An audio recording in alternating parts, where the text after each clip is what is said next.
Shalom, selamat pagi Bapak Ibu semuanya. Sebelum memulai doa pagi, mari kita membacakan Amsal pasal 1.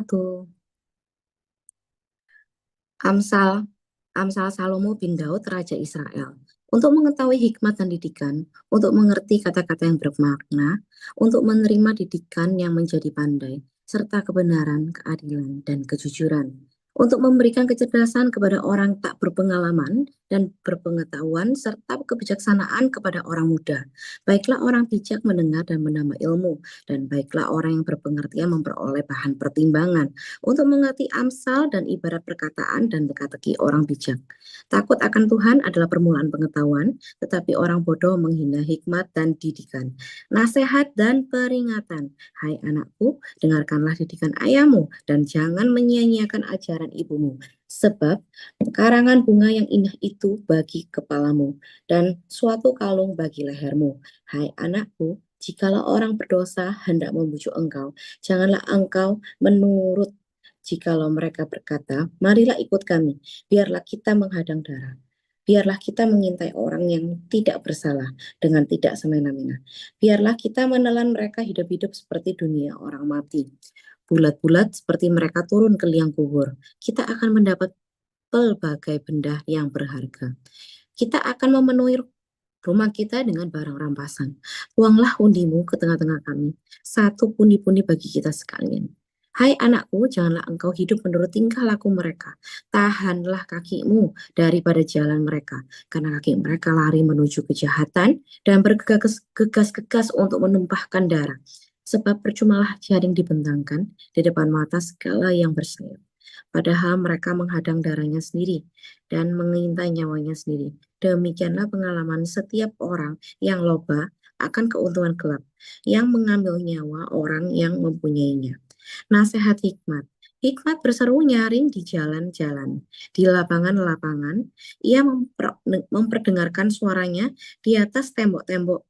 Ia berseru-seru di depan pintu-pintu gerbang kota. Ia mengucapkan kata-katanya.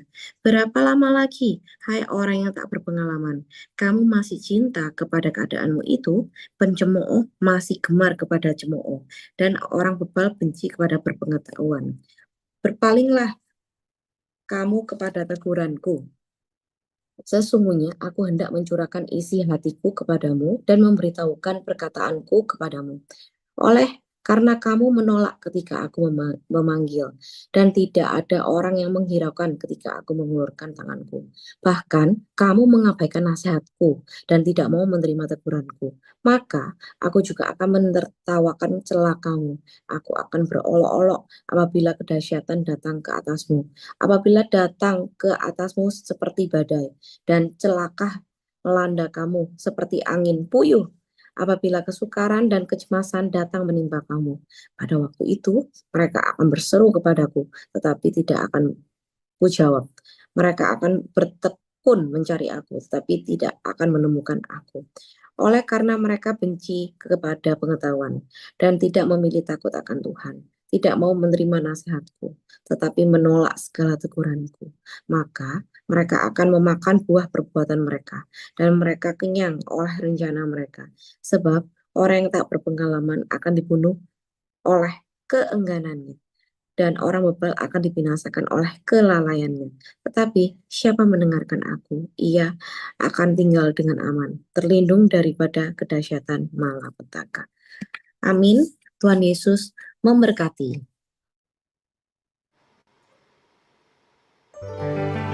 Haleluya, puji nama Tuhan. Shalom Bapak Ibu. Mari kita sama-sama menyatukan hati kita dalam ibadah doa pagi pada saat ini. Sebelum kita masuk, mari kita berdoa. Tuhan, kami bersyukur dan berterima kasih kepadamu Tuhan. Kau selalu menyertai dan melindungi kami dalam setiap aktivitas kami.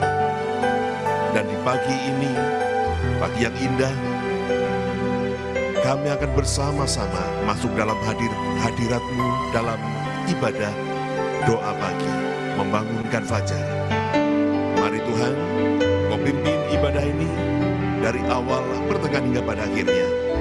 Biarlah kuasa-Mu sempurna dalam ibadah ini. Tuhan sucikan, kuduskan, layakkan kami Tuhan, dan Kau berikan kesatuan hati pada kami saat kami menikmati hadirat-Mu. Tuhan, pimpin ibadah ini dari awal, pertengahan hingga pada akhirnya. Biarlah kuasa-Mu terjadi dengan sempurna dalam ibadah ini. Terima kasih Tuhan Yesus. Kami berdoa dengan ucapan syukur di dalam nama Tuhan Yesus. Haleluya. Amin. Mari Bapak Ibu, naikkan pujian ini. Haleluya. Ku masuk ke hadirat-Mu, di tempat kudus-Mu Tuhan. Tiada kata-kata selain puji dan sembah.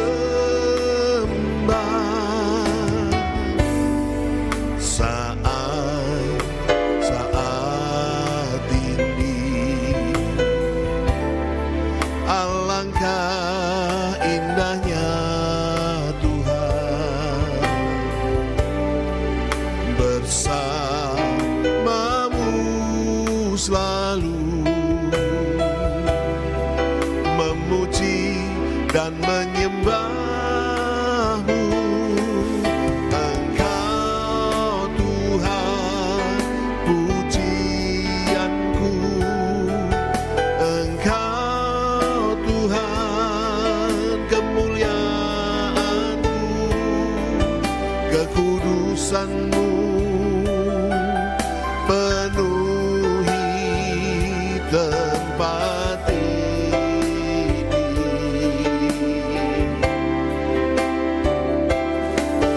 Ku sembah Kau dalam bait-Mu, ku tersungkur di kaki-Mu, hingga kemuliaan-Mu kan nyata dalamku.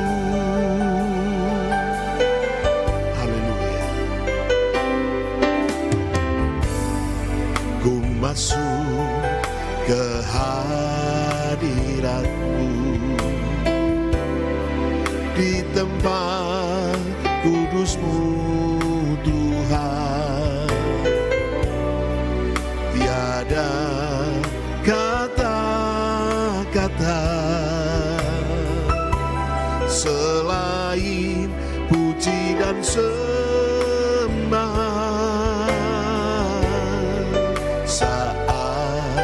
Saat ini alangkah indahnya Tuhan bersama-Mu selalu, memuji dan menyembah-Mu. Engkau Tuhan pujianku, Engkau Tuhan kemuliaanku, kekudusan-Mu penuhi tempat ini.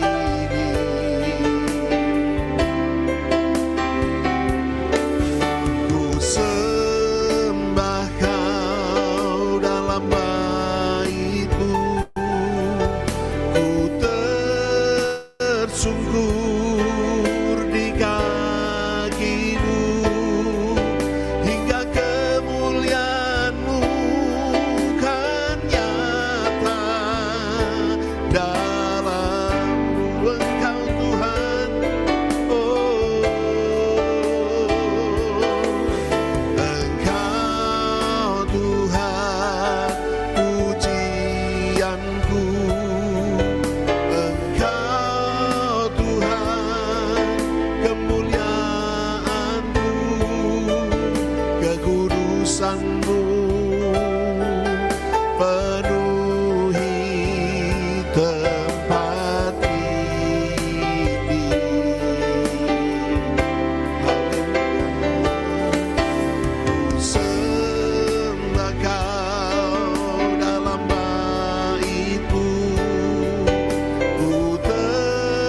bersungguh di kaki-Mu hingga kemuliaan-Mu kan nyata dalamku. Sekali lagi katakan, Engkau Tuhan, haleluya.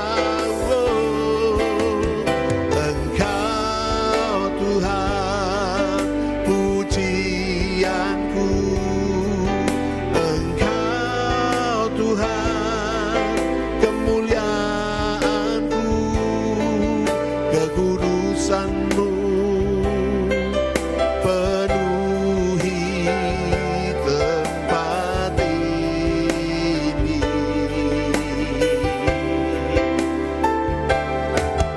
Ku sembah Kau dalam bait-Mu, ku tersungkur di kaki-Mu hingga kemuliaan-Mu kan nyata, hingga kemuliaan-Mu, hingga kemuliaan-Mu kan nyata, hingga kemuliaan-Mu kan nyata dalamku.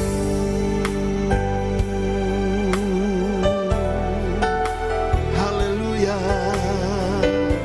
Terima kasih Yesus, kami bersyukur. Oh, haleluya. Masuk dalam hadirat-Mu Tuhan. Haleluya. Oh, terima kasih Yesus, terima kasih. Engkau sungguh baik. Haleluya. Oh, haleluya. Haleluya. Terima kasih Tuhan Yesus. Hanya Kau yang layak dipuji dan disembah. Haleluya. Haleluya. Oh,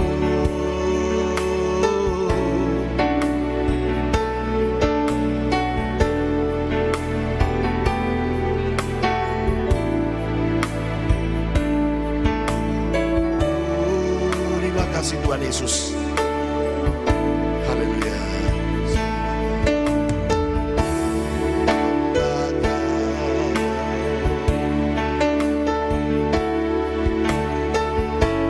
Benar Tuhan, hanya Kau yang layak disembah. Haleluya. Kami bersama-sama dengan sidang jemaat-Mu menyembah-Mu. Haleluya. Kau ku sembah, Kau ku sembah. Naikkan pujian ini. Haleluya.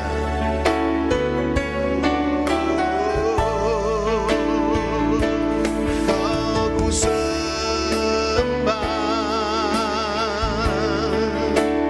Kau ku sembah,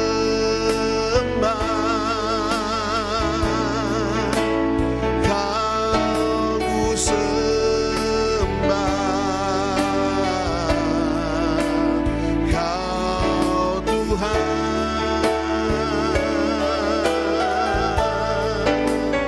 Kau ku sembah, Kau ku sembah,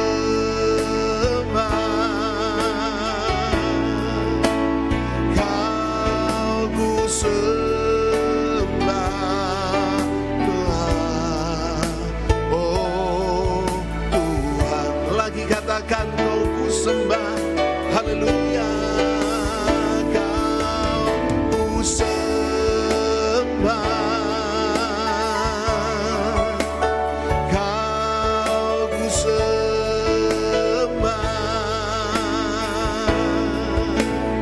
Kau ku sembah.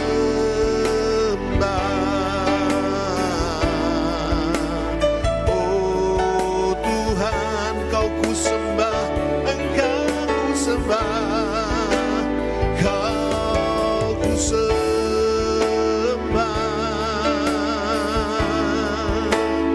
Kau ku sembah,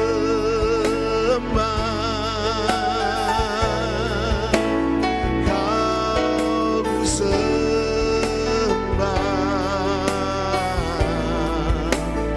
Oh Tuhan, haleluya.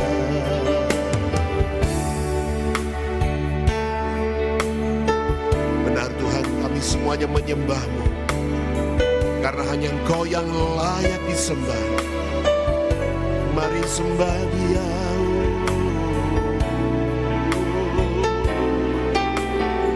Kami menyembah-Mu Tuhan.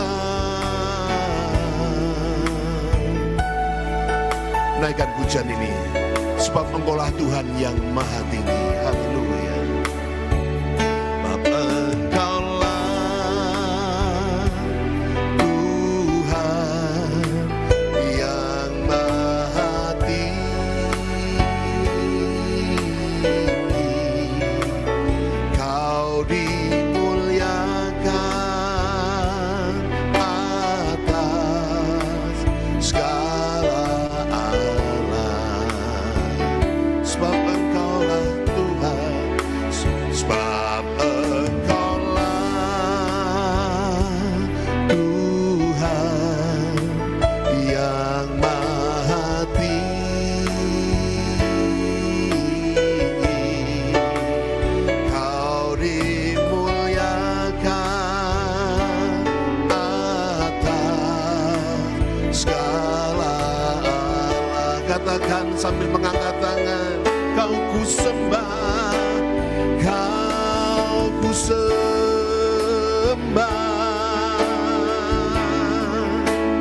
Kau ku sembah,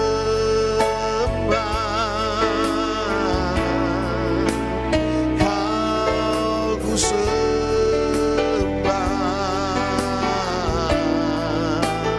Oh Tuhan, Kau ku sembah,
sembah,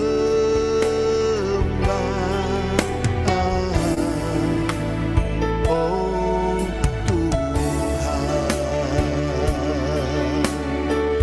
Kami menyembah-Mu Tuhan, sebab Engkau yang layak terima pujian, dan mulutku penuh dengan pujian.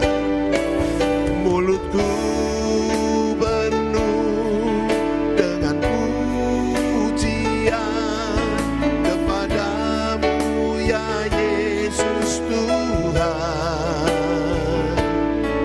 Sepanjang hari ku beri penghormatan kepadamu ya Allahku. Katakan mulutku penuh dengan pujian kepadamu ya Yesus Tuhan.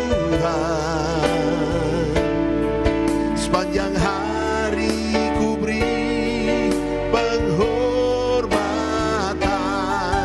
kepadamu ya Allahku. Oh,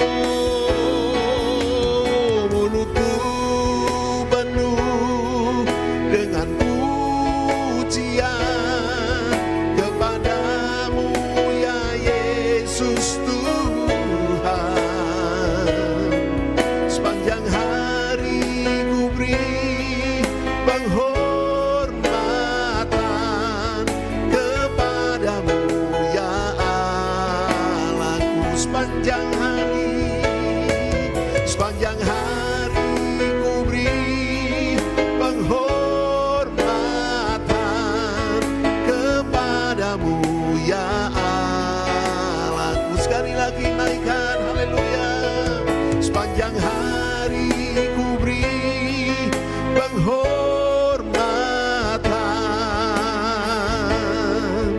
kepadamu ya Allahku.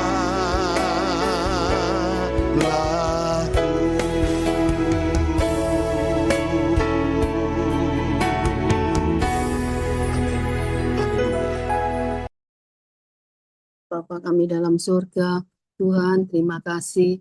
Pada pagi hari ini kami mengucapkan syukur Tuhan, kalau Tuhan telah melindungi kami sepanjang malam, menjagai kami sehingga pagi hari ini kami boleh bangun dengan tubuh yang sehat. Ini semua oleh anugerah-Mu Tuhan.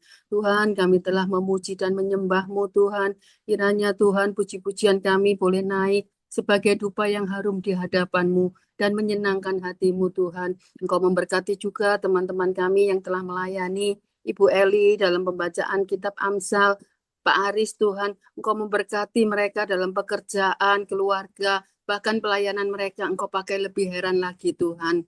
Kalau sebentar kami akan mendengarkan firman-Mu, Engkau mengurapi hamba-Mu Ibu Agnes yang akan menyampaikan firman-Mu. Biarlah Tuhan, apa yang akan disampaikan ini merupakan pesan Tuhan, isi hati Tuhan yang untuk disampaikan kepada kami semua Tuhan. Sucikan dan kuduskan kami semua yang akan mendengarkan firman-Mu. Biarlah kami mempunyai telinga dan hati seorang murid mendengar firman-Mu Tuhan. Bila ada kuasa kegelapan yang akan mengganggu jalannya pemberitaan firman-Mu Tuhan, kami bersatu hati memanggil namamu hanya di dalam nama Yesus. Biarlah Tuhan kami boleh fokus, berkonsentrasi mendengarkan firman-Mu. Kami juga menyerahkan jaringan WiFi ke dalam tangan-Mu supaya berjalan lancar, tidak ada gangguan apapun Tuhan. Terima kasih Bapa, kami peralaskan doa ini hanya di dalam satu nama, Tuhan Yesus Kristus kami berdoa dan mengucap syukur. Haleluya. Amin. Amin. Selamat pagi Bapak Ibu Saudara, dimanapun Anda berada. Pagi ini Shalom. Shalom. Sejahtera di dalam kasih Tuhan Yesus Kristus. Saya berdoa Bapak Ibu sehat semuanya ya. Saya dengar ini banyak yang sakit ini ya, mungkin seperti panas, pilek ataupun perutnya ada gangguan ya. Kita doa saudara hari-hari yang tidak baik ini biarlah kita menjaga kesehatan, kita juga boleh terus fokus untuk boleh memuliakan Tuhan. Nah, hari ini saya ingin menyampaikan satu kebenaran firman. Saya ambil tema adalah Jangan menyimpan sakit hati. Nah, Bapak Ibu Saudara, siapa yang pada saat ini mengikuti doa pagi baik via Zoom, via YouTube yang tidak pernah sakit hati? Ada saudara? Coba saudara tulis di sini, wah saya sering sakit hati, saya enggak pernah sakit hati, atau saya kadang-kadang sakit hati. Silakan saudara boleh tulis di chat. Oh, kadang-kadang, puji Tuhan ya, Ibu Haryani, seorang hamba Tuhan ini ya, kadang-kadang ya, berarti kan sudah ada perbaikan ya. Ada lagi saudara? Kadang-kadang, Pak Winoto juga ya, betul, tandanya masih manusia. Suwering nih Pak Darsono ini ya, menghadapi pekerjaan yang keras ya, selalu berkeliling, wah katanya sering nih ya, ketemu mungkin rekan sekerja atau ini ya Pak ya, pelanggan-pelanggan ya. Erna, wah ada juga sakit hati. Sabta, Pak Bagus, ya kadang-kadang juga. Saudara, ada yang nggak pernah sakit hati? Coba kalau ada yang nggak pernah sakit hati, rasanya nggak ada ya sakit hati. Saudara, sama seperti ketika seseorang sakit, batuk lah, sakit perut, sakit kepala, apa aja ya. Rasanya nggak pernah ya yang tidak pernah sakit. Cuma ada yang sering, ada yang kadang-kadang, ya, ada yang mungkin sekali-sekali. Nah, saudara, itu memang itulah tabiat daripada kehidupan manusia yang sudah jatuh di dalam dosa. Ya, rasa bisa sakit hati ini ya, mungkin karena ada orang yang menghina kita, ada orang yang menyakiti kita dengan kata-kata atau dengan sikapnya yang arogan, atau menipu kita, sudah menghancurkan kita, memfitnah, mengkhianati, wah banyak hal lah ya. Saudara, kita bisa sakit hati ini. Nah, hari ini kita akan belajar dari satu tokoh Alkitab ya, bernama Absalom. Siapa Absalom? Absalom ini anak Daud. Kalau saudara membaca di dalam 2 Samuel pasal 3 ayat yang ketiga, Raja Daud ini punya beberapa istri. Nah, ya dari istrinya yang ketiga, sudah ya, anaknya yang ketiga itu dari seorang istri yang bernama Maaka, anak perempuan Talmai, Raja Gesur. Nah, lahirlah itu Absalom. Jadi Bapak Ibu Saudara sekalian, apa sih arti nama Absalom? Pada saat Absalom ini dilahirkan, saudara diberi nama oleh Daud Absalom, artinya adalah bapa perdamaian. Wah, bagus sekali artinya ya. Apakah ada di antara saudara punya anak atau punya keponakan, cucu, kasih nama Absalom? Nah, saya belum pernah dengar ya. Siapa namanya? Kenalkan, nama saya Absalom. Wah, saya hampir nggak pernah dengar nih ya. Padahal arti nama Absalom itu bagus loh, Bapak Perdamaian. Dan kalau kita melihat fisiknya, rupanya di dalam 2 Samuel 14 ayat 25 sampai 27, coba Immanuel tampilkan 2 Samuel 14 ayat 25 sampai dengan ayat yang ke-27. Nah, firman Tuhan katakan begini. Saya tampilkan ayatnya ya. Di seluruh Israel tidak ada yang begitu banyak dipuji kecantikannya seperti Absalom. Dari telapak kakinya sampai 2 Samuel 14 ayat 25. Dari telapak kakinya sampai ujung kepalanya tidak ada cacat padanya. Wah, luar biasa ya. Bayangkan saudara, ini orang begitu ganteng, cakepnya sampai pakai istilahnya kecantikan. Ya, mungkin ini Absalom ini udah sempurna. Dari telapak kaki sampai ujung kepala tidak ada cacat padanya. Apabila ia mencukur rambutnya pada akhir tiap-tiap tahun, dikatakan saudara ya, ia mencukurnya karena menjadi terlalu berat. Rambutnya berat nih. Maka ditimbangnya rambutnya itu 200 sikal beratnya menurut batu timbangan raja. 1 sikal itu 11,4 gram. Ya, 200 sikal berarti saudara 2.280 gram. Jadi rambutnya ini hampir beratnya 2,5 kilo loh saudara. Ya, kalau dipotong saking tebelnya, saking bagusnya, luar biasa. Jadi Bapak Ibu Saudara lihat secara fisik dan juga dalam pengertian nama, Absalom ini punya kecakapan secara fisik dan diharapkan saudara dia boleh menjadi seorang yang membawa perdamaian. Tetapi Bapak Ibu kita bisa melihat ya bagaimana ternyata kehidupan Absalom tidak seperti nama yang diberikan oleh orang tua. Bagaimana saudara kita mengenal Absalom sebagai seorang yang dipenuhi dengan sakit hati? Bapak Ibu Saudara, seperti yang tadi saya tanya ya, siapapun kita rasanya tidak pernah tidak sakit hati. Tapi bagaimana kita meresponi, ya, menindaklanjuti sakit hati itu, itulah yang penting. Bapak Ibu Saudara, kita belajar ya dari bagian yang pertama. Bagaimana sakit hati jangan diselesaikan dengan cara tersendiri. Ya. Sakit hati jangan diselesaikan dengan cara sendiri. Coba kita membaca di dalam 2 Samuel pasal 13 ayat 20 sampai dengan ayat 22. Bertanyalah Absalom kakaknya kepadanya ini kepada Tamar ya. Apakah Amnon kakakmu itu bersetubuh dengan engkau? Maka sekarang adikku, diamlah saja. Bukankah ia kakakmu? Janganlah begitu memikirkan perkara itu. Ya, dia bisa ngomong begitu tuh sama adiknya, adik kandungnya nih Tamar ini. Lalu Tamar tinggal di rumah Absalom kakaknya itu seorang diri. Ketika segala perkara itu didengar Raja Daud, sangat marahlah ia.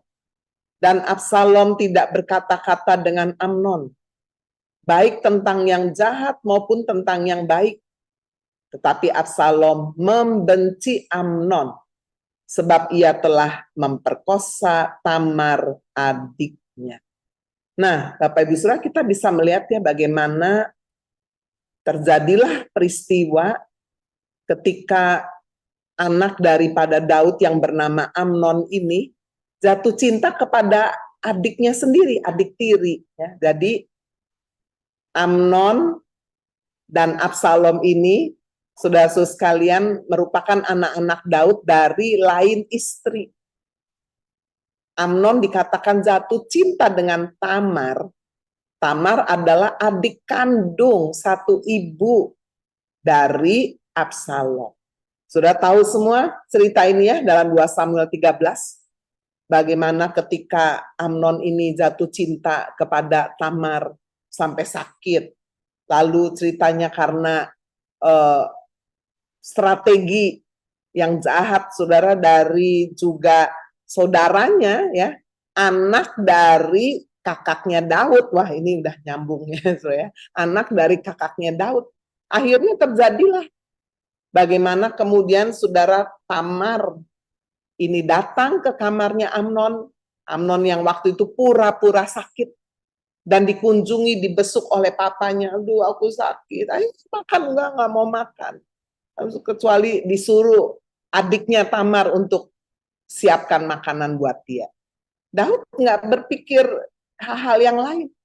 Lalu dia minta supaya anaknya Tamar ini bawa kue, bikin kue di depannya Amnon ini.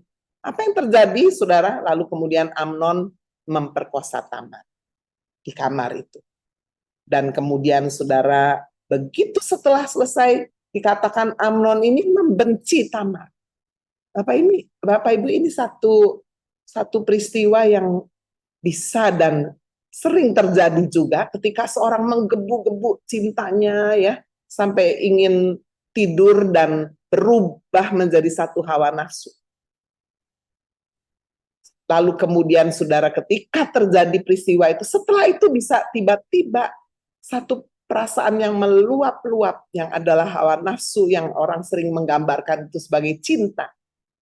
Firman Tuhan berkata kasih itu sabar, tapi kalau nggak sabar itu hawa nafsu. Dan berubahlah hawa nafsu itu menjadi satu kebencian yang luar biasa. Amnon yang tadinya begitu ngebet ini sama Tamar, begitu bisa tidur, sudah berubah menjadi benci. Dia nggak mau lagi sama Tamar. Jadi hati-hati, ini juga satu nasihat ya bagi banyak perempuan ini. Jangan sampai saudara kemudian gampang-gampang atau mungkin memberikan tubuhnya, memberikan hatinya kepada seseorang yang nggak jelas ini. Karena saudara begitu dikasih, kalau kamu cinta, buktikan. Wah, membuktikan cintanya dengan suruh menyerahkan tubuhnya. Ini nggak benar. Saudara-saudara sekalian, dan setelah terjadi itu bisa berubah secara total. Dan ketika hal ini dilihat, saudara, bagaimana Tamar merasa hancur ya. Karena dia sudah ditiduri, tapi dia dibuang begitu aja. Dan itu terlihat oleh kakaknya Amnon. Amnon sangat marah sekali. Bapak Ibu saudara sekalian, tetapi kita bisa melihat bagaimana sakit hatinya Amnon ini diselesaikan dengan caranya sendiri. Ya. Walaupun dikatakan Daud sebagai ayahnya ini tahu peristiwa incest berarti ya, bagaimana saudara satu hubungan seksual di antara saudara sendiri, walaupun ini tidak satu ibu, ya, tetapi ini termasuk incest juga. Dan dikatakan Daud hanya menjadi marah tapi tidak memberikan sanksi apa-apa ini kepada Amnon.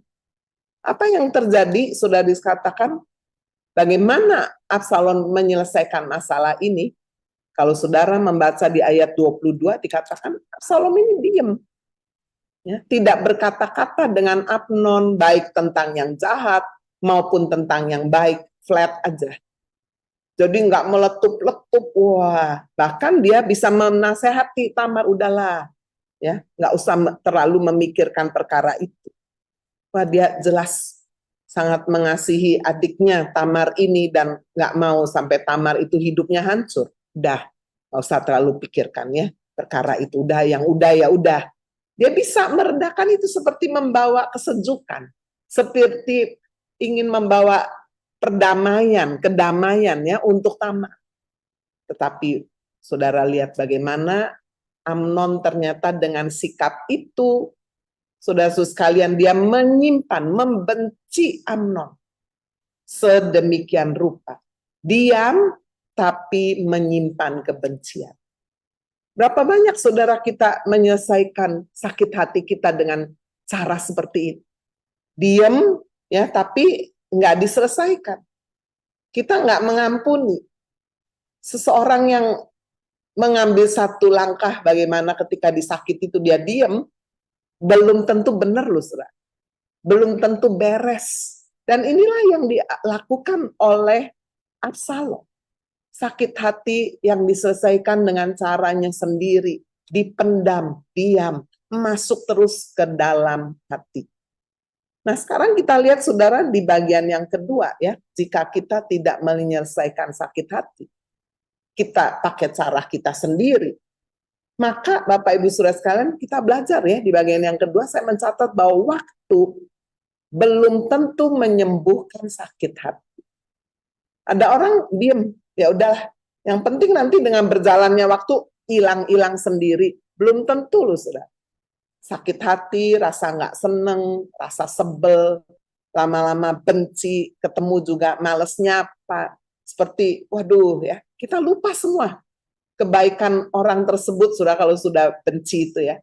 Mau baik bagaimanapun, waduh, katanya 1000 hari kemarau itu habis sudah dengan hujan 1 hari. Kebaikan-kebaikan, perhatian-perhatian yang dulu dilakukan udah habis dah. Karena kesalahan satu aja udah nggak mau, benci udah, putus hubungan kira-kira kayak begitu. Sekalipun sudah bertahun-tahun. Nah, kita membaca ini saudara ya, coba 2 Samuel pasal 13 ayat 23 ya, nanti kita baca sampai ayat selanjutnya. 2 Samuel 13 ayat 23. Sesudah lewat 2 tahun, Absalom mengadakan pengguntingan bulu domba di Baal Hazor yang dekat kota Efraim. Lalu Absalom mengundang semua anak raja.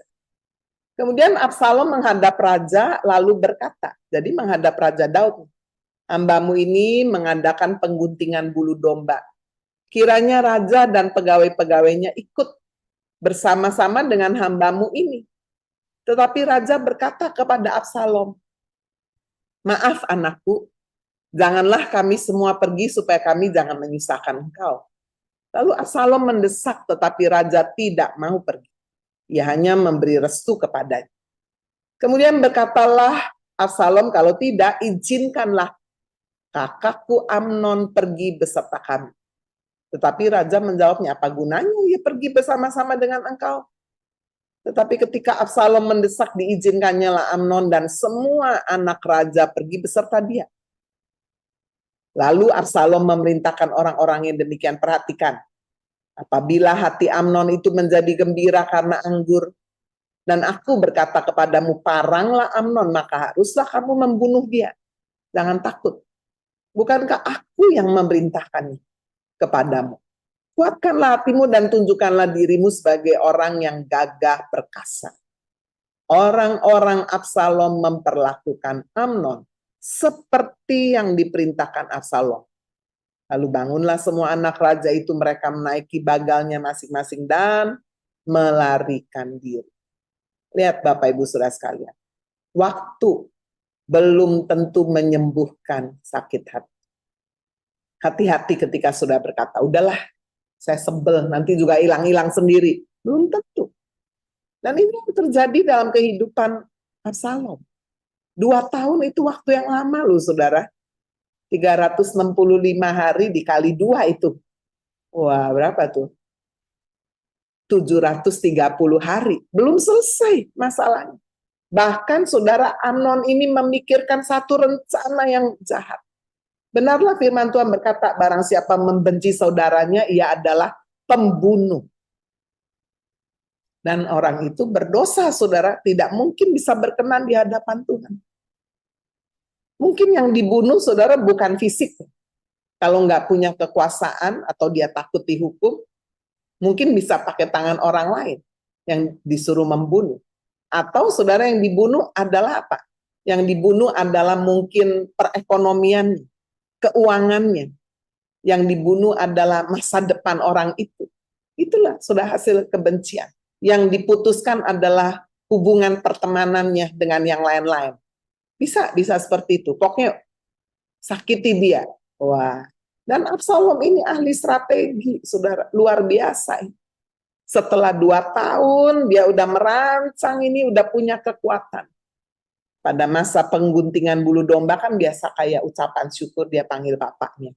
Pak, datang. Papanya bilang, ngapa saya datang? Udah saya merestui aja. Oh, papa kalau nggak mau datang.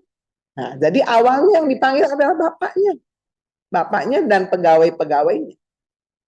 Dan Absalom tahu bahwa Daud males lah datang kayak gitu, udah aku restui aja.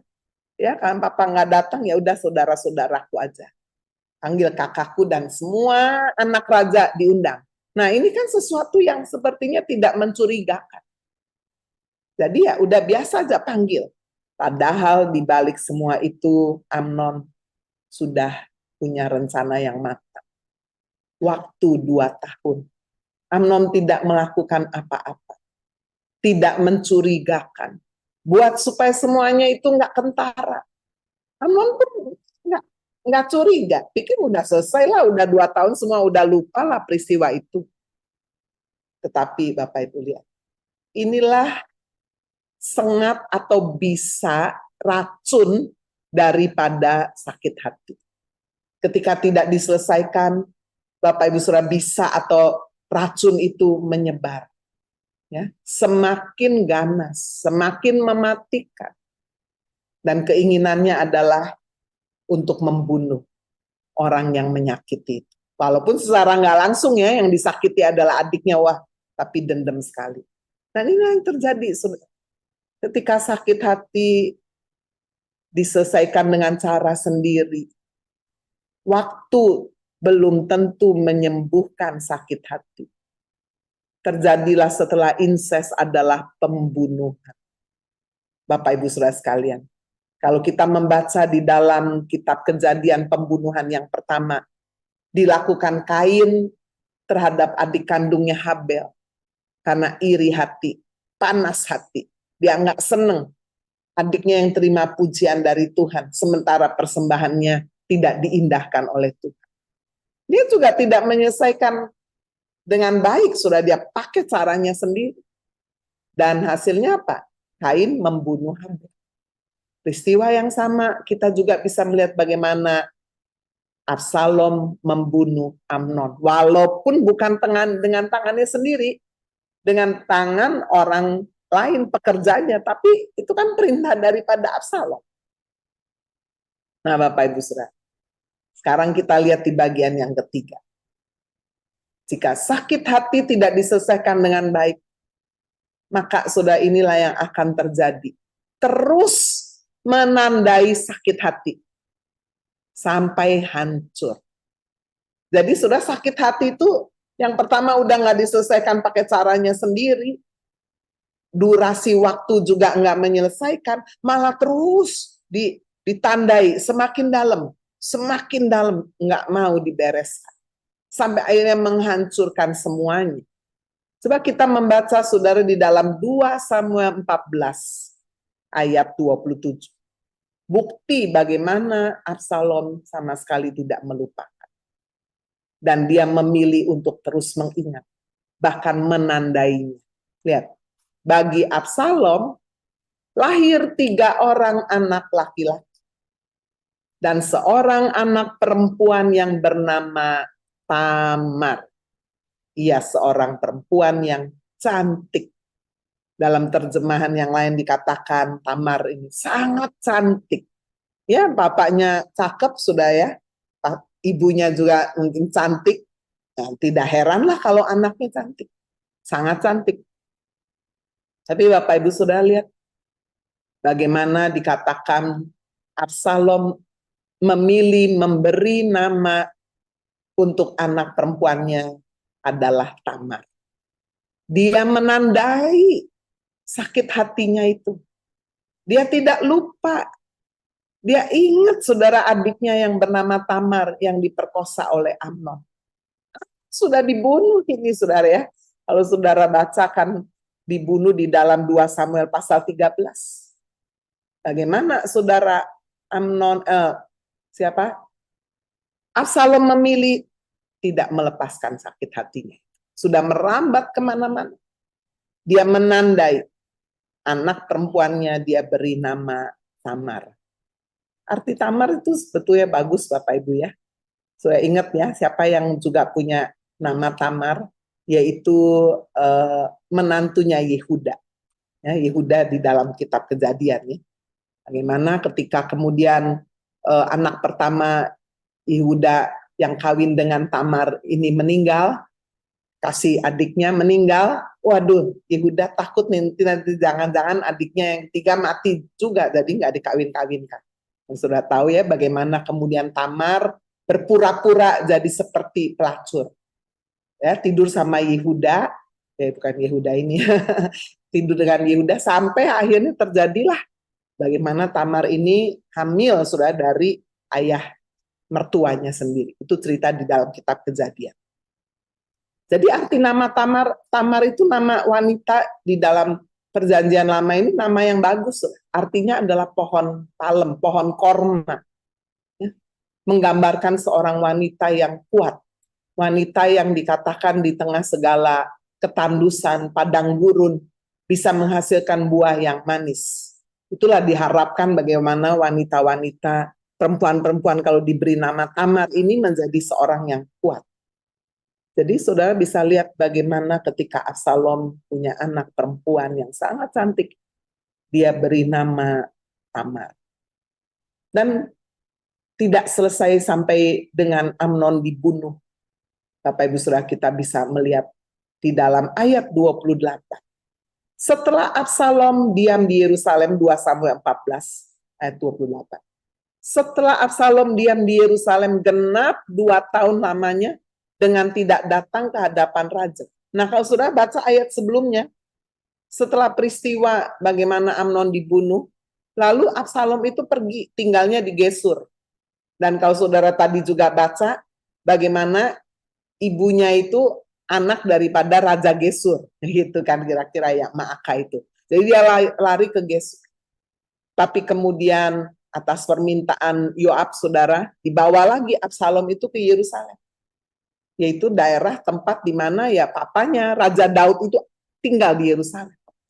Tetapi dikatakan setelah Absalom diam di Yerusalem 2 tahun, tidak pernah datang ke hadapan raja. Ya kalau nggak dipanggil ya nggak datang.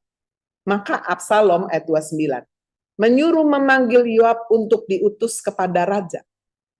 Tetapi ia tidak mau datang kepadanya. Yoab nggak mau datang. Disuruh panggil lagi yang kedua, nggak mau datang lagi. Apa yang terjadi kalau sudah baca di ayat 30?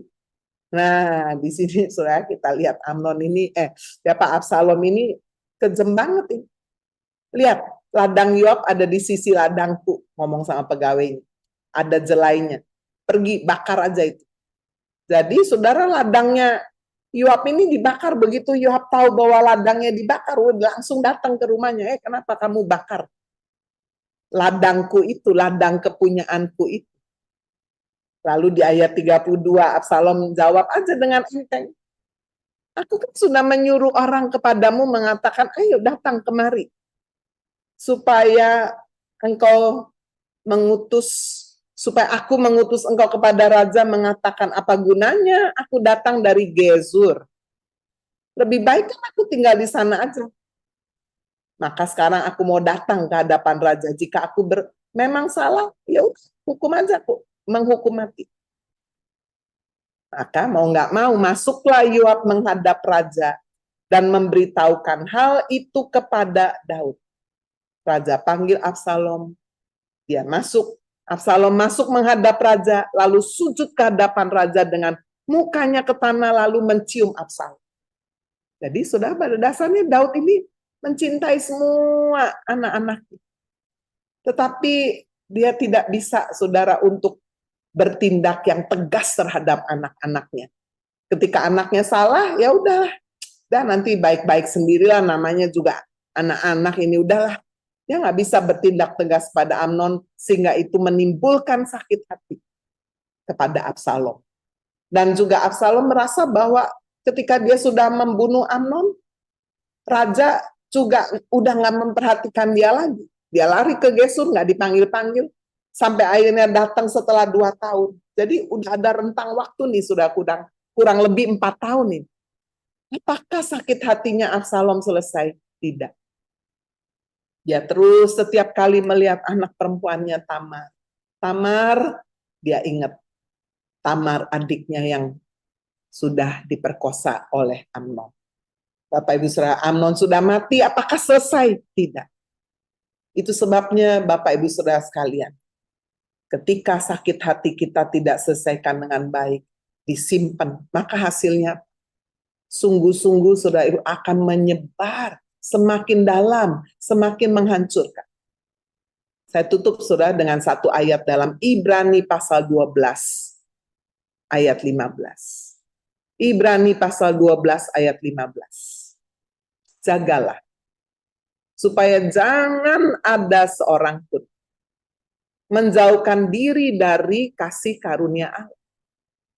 Agar jangan tumbuh akar yang pahit, yang menimbulkan kerusuhan dan yang mencemarkan banyak orang.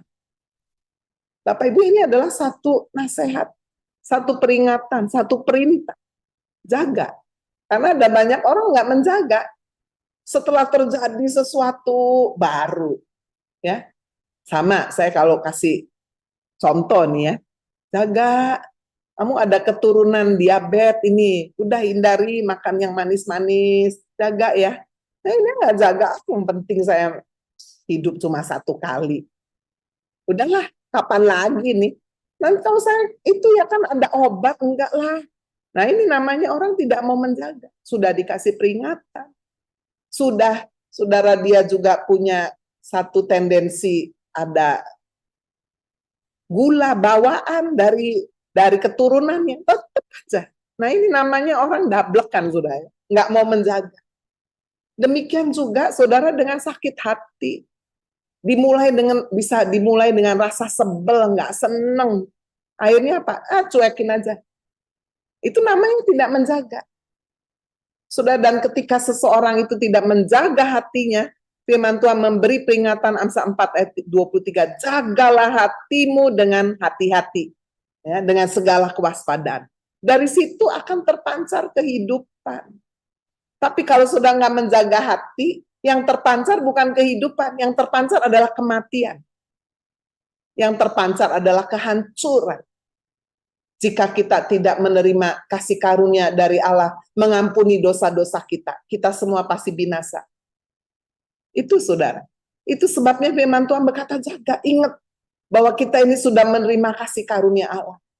Seandainya Tuhan tidak melimpahkan kasih karunia kepada kita, tidak ada seorang pun yang selamat dan hidup kekal, menerima hidup kekal, masuk surga.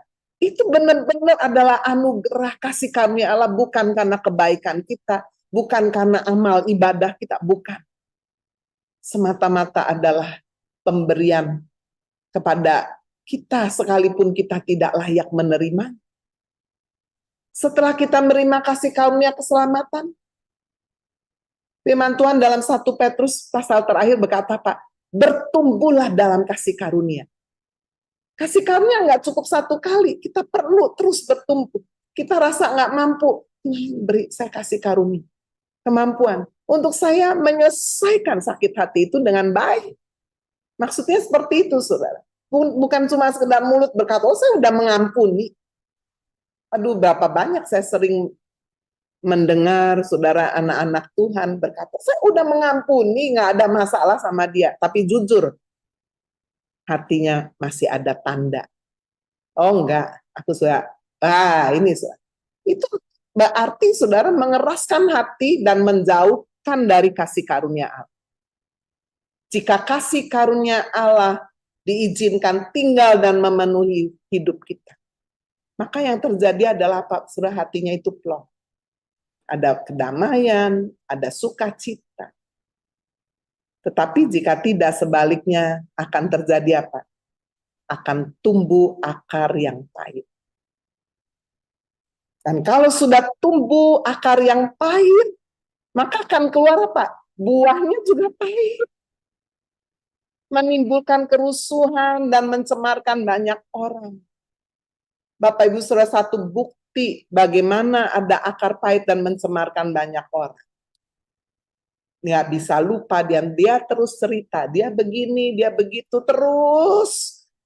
Sudah waktu bertahun-tahun nggak pernah berhenti, ceritanya bisa bertambah-tambah, bisa terus tambah panjang, tambah lebar, tambah dalam. Ini Bapak Ibu saudara. Sampai akhirnya bisa menghancurkan dirinya sendiri. Ada orang-orang memilih hidup nggak mau di dalam kasih karunia Tuhan. Dia memilih nggak apa-apa. Saya kan nggak melukai kamu, kok keenakan kamu saya bebaskan. Padahal dia sedang membunuh dirinya sendiri. Bapak Ibu membaca kisah Absalom pada akhirnya. Bagaimana saudara sakit hatinya yang dia pendam. Sudah berjalan waktu sedemikian rupa, dia tidak mau selesaikan. Sampai akhirnya dia juga membenci papanya. Ini gara-gara papa ini nggak mau selesaikan dengan baik. Nah, akhirnya saudara bisa bacakan bagaimana Amnon melakukan kudeta kepada papanya sendiri. Dia meniduri istri-istri Daud, membalaskan sakit hati, sampai Daud harus melarikan diri dari istana. Jelas saudara, kalau Daud ada di situ, Daud juga dibunuh. Inilah saudara jahatnya sakit hati. Dia nggak pandang lagi. Apakah itu otoritas di atasnya? Nggak pandang. Itu sebabnya kalau istri sakit hati sama suami, wah, dia bisa jadi berani kan? Bisa lawan, bisa diracun juga itu suaminya. Anak sakit hati sama orang tua, saya lihat. Anak bisa jadi kurang ajar dan, waduh, dia juga bisa mungkin memenjarakan orang tua juga bisa. Orang tua sakit hati kepada anak mungkin lebih lunak ya, tapi bisa juga lu saudara. Yang namanya sakit hati nggak pandang. Herodes, dia takut tahtanya jatuh ke anaknya, anaknya dibunuh juga. Bapak Ibu Saudara. Tapi kita melihat bagaimana akhir hidup Absalom. Absalom dikatakan sangat cakap, sangat cantik ya.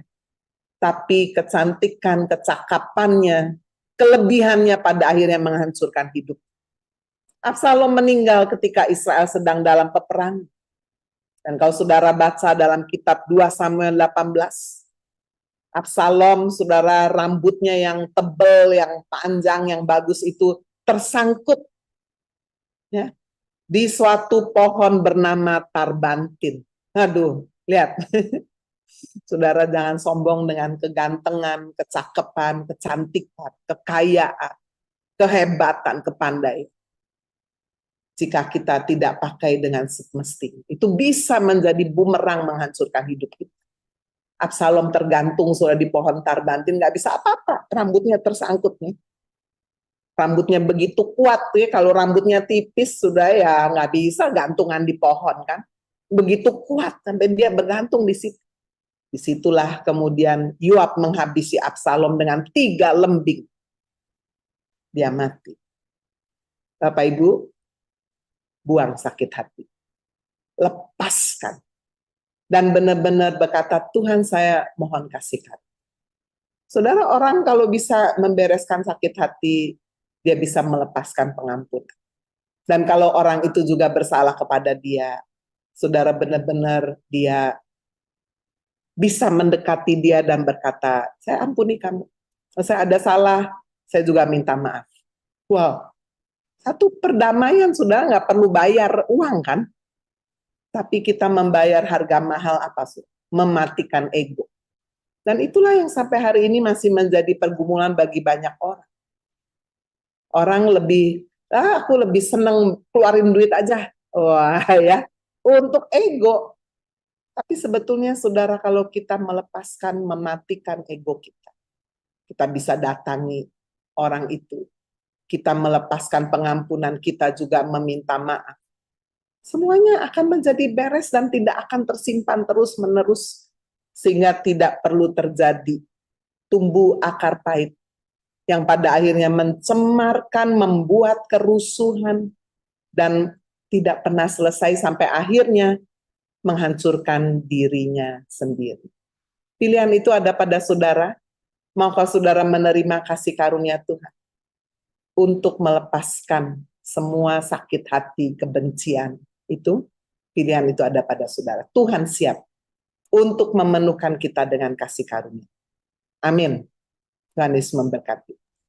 Mari Bapak Ibu kita bersatu hati, kita berdoa seperti yang Tuhan Yesus ajarkan. Bapa kami yang di surga, dikuduskanlah namamu, datanglah kerajaanmu, jadilah kehendak-mu di bumi seperti di surga. Berikanlah kami pada hari ini makanan kami yang secukupnya, ampunilah kesalahan kami seperti kami mengampuni kesalahan orang lain, dan janganlah membawa kami ke dalam pencobaan, tetapi lepaskanlah kami daripada yang jahat, karena Engkaulah yang mempunyai kerajaan, kuasa, dan kemuliaan sampai selama-lamanya.